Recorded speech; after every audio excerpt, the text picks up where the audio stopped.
कल अपनी 3 साल कारकर्दगी को आवाम के सामने रखने जा रहे हैं और बड़ी उसकी तैयारियाँ हो रही हैं, बड़ी बड़ी स्क्रीन्स लगाकर वज़ीर आज़म का खिताब आवाम तक पहुँचाया जाएगा।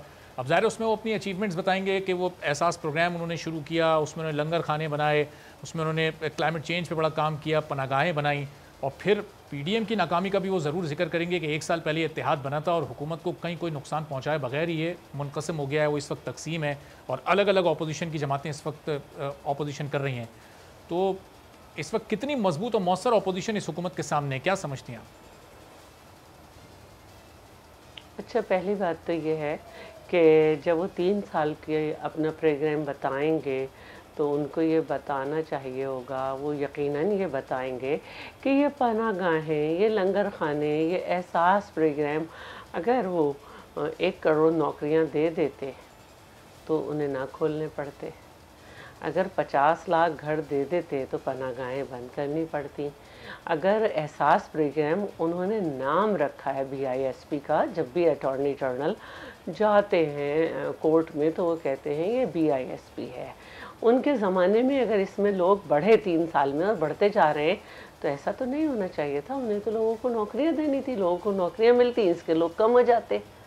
और दूसरी बात ये कि वज़ीर आज़म साहब ने ये कहा था कि जब कोई मुल्क किसी से कर्ज़ा लेता है तो अपनी इज़्ज़त नफ्स को उसके पैरों में रख देता है, और अगर कोई गैरतमंद वज़ीर आज़म है जो कि मैं हूँ, तो जब मैं होऊंगा तो मैं कर्ज़ा नहीं लूँगा बल्कि ख़ुदकुशी कर लूँगा।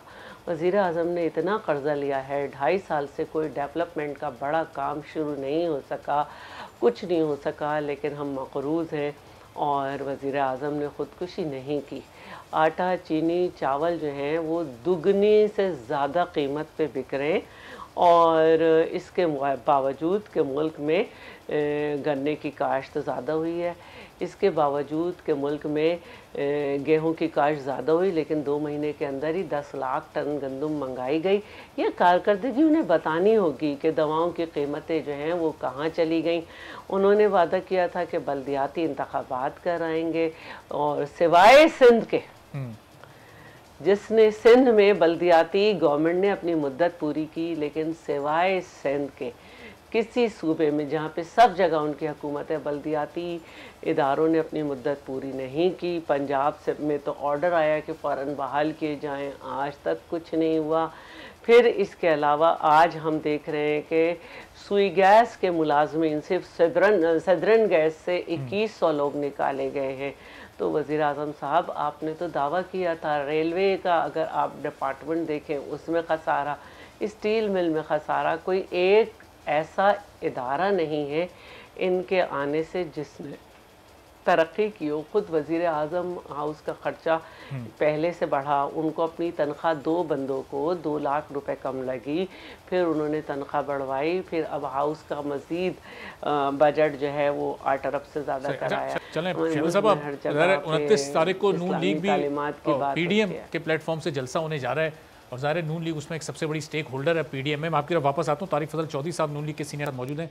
तो तारिक साहब, ये पार्टी के मामला सुलझा लिए? राना मशहूद साहब को यहाँ भेजा गया था कि वो मिफ्ता इस्माइल साहब को मना लें, जिन दीगर 7-8-10 लोगों ने इस्तीफ़े दिए हैं उनको भी मना लें। ये जलसा सर पर खड़ा है, लोग इस्तीफ़ों पर इस्तीफ़े दे रहे हैं, ये कैसे होगा फिर ये पीडीएम का जलसा यहाँ पर? तारिक साहब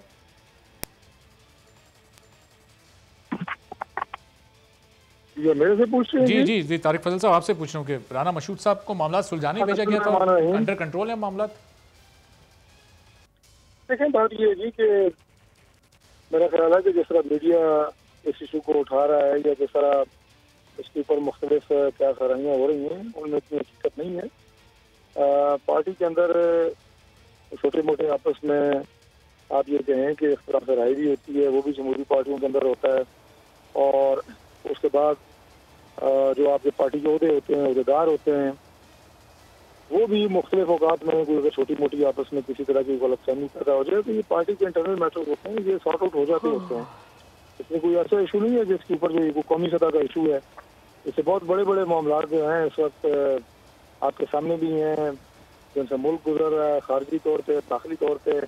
और मेरा ख्याल है कि मीडिया भी और जो इस वक्त वान इक़्तिदार में बैठे हुए हैं उनके लिए भी सही, उन मामलों को पे नज़र रखना और उन्हें देखना ज़्यादा ज़रूरी है। चूँकि ज़ाहिर है अब आप पीडीएम का दूसरा फेज़ एक तरह से जलसों रैलियों का स्टार्ट होने जा रहा है, वो कराची से उसका आगाज़ हो रहा है और आपकी पार्टी में कराची में ये ज़रा ये सूरत हाल बनती नज़र आई थी, तो इस वजह से थोड़ा वो इशू रेलेवेंट हो गया था।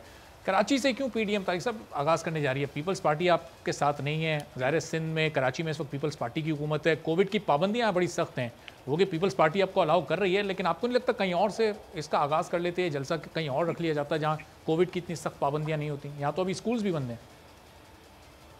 देखिए बात ये है जी कि सबसे पहले तो कराची का आपने जिक्र किया, तो कराची पाकिस्तान का मुआशी दारुल खिलाफा आज भी है और पाकिस्तान का सबसे बड़ा शहर है। कराची से निकलने वाली तहरीक, कराची से निकलने वाली जो आवाज़ है वो पूरे मुल्क में गूंजती है और सुनी जाती है। कराची की अपनी एक अहमियत है, उसे कोई भी इनकार नहीं कर सकता। और दूसरी बात यह है कि किसी न किसी तरह से तो आपने आगाज़ करना है, वो तो जहाँ से भी आप आगाज़ करें उसके बारे में सवाल किया जा सकता है कि जी यहाँ से क्यों आगाज़ कर रहे हैं। तो मैं समझता हूँ कि कराची एक मौजूद जगह है और बहुत सारी तहरीकें अगर आप देखेंगे वहाँ से चलेंगे। सियासी तौर पर क्या पीपल्स पार्टी को फंसाने की कोशिश की है कि अगर वो इजाज़त नहीं देते तो फिर आप लोग बोलते कि हमें जलसा करने की इजाज़त नहीं दे रहे, और दे दी तो अब सब मीडिया और पूरा हुकूमत उनको बोलेगी कि यहाँ पर कोविड SOPs की पाबंदियाँ हैं और फिर ये जलसा करने की पीडीएम को इजाज़त दे दी इन्होंने? तो दोनों सूरतों में फंसना पीपल्स पार्टी को ही था।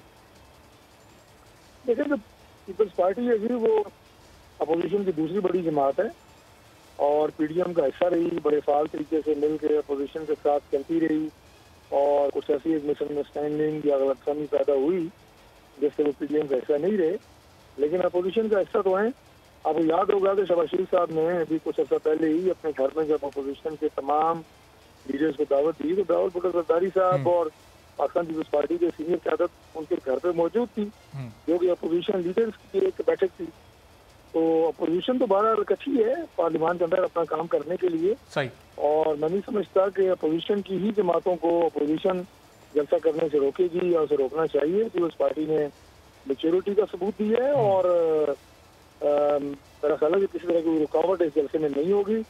बाकी कोरोना के हवाले से जितने SOPs हैं, जितने मामलात हैं, उनका यकीनन जो है वो ख्याल रखा जाएगा। हमें खुद इस बात का एहसास है कि बीमारी इस वक्त भी अपनी एक चौथी लहर की शक्ल में पाकिस्तान में मौजूद है और इससे इंशाल्लाह नबूरद आज़मा होने के लिए हम हतुल इम्कान कोशिश करेंगे कि SOPs को फॉलो किया जाए। ठीक है, तो शैला साहब पार्लियामेंट में तो अभी भी आप लोग मुत्तहिद हैं और सब साथ हैं, अपोजिशन की जमातें, जलसे में शिरकत करेगी पीपल्स पार्टी? आप खुद जाएंगी इस जलसे में पीडीएम के? अच्छा, देखिए पहली बात तो आपने पहले में भी हिस्से में प्रोग्राम के बात की थी कि अपोजिशन की पार्टीज़ जो हैं वो यूनाइट नहीं है। अपोजिशन में जो पार्टीज़ हैं वो मुख्तलिफ नज़रिए की हामिल पार्टीज़ हैं। उन्होंने जब पीडीएम बनाई तो मिनिमम एजेंडे पे वो ज़रूर यूनाइट हुई और जब वो यूनाइट भी थी तो गिलगित बल्तिस्तान में एक दूसरे के ख़िलाफ़ इलेक्शन लड़ा और हम अपनी दोनों पार्टीज़ बड़ी नई क़यादत के साथ ये एक जो है तरीक़ा डाल रहे हैं कि मुखालफत जो है उसको शाइस्तगी, महज़्ज़ब और तहज़ीब महज़्ज़ब होने के साथ साथ तहज़ीब के दायरे में रखें। हम वहाँ पर एक दूसरे के ख़िलाफ़ इलेक्शन लड़ रहे थे, एक दूसरे के दौर की बात भी बता रहे थे। मैं आज भी कर सकती हूँ, तारिक फ़ज़ल हैं, लेकिन आपको ये डर नहीं होगा अगर हम साथ भी बैठे होंगे कि मैं प्रोग्राम के बाद तारिक फ़ज़ल का गिरबान पकड़ लूँ या ये मुझे बेहुदा अल्फाज कहें। सब्सक्राइब करें और बेल दबाएं ताकि कोई खबर रह न जाए।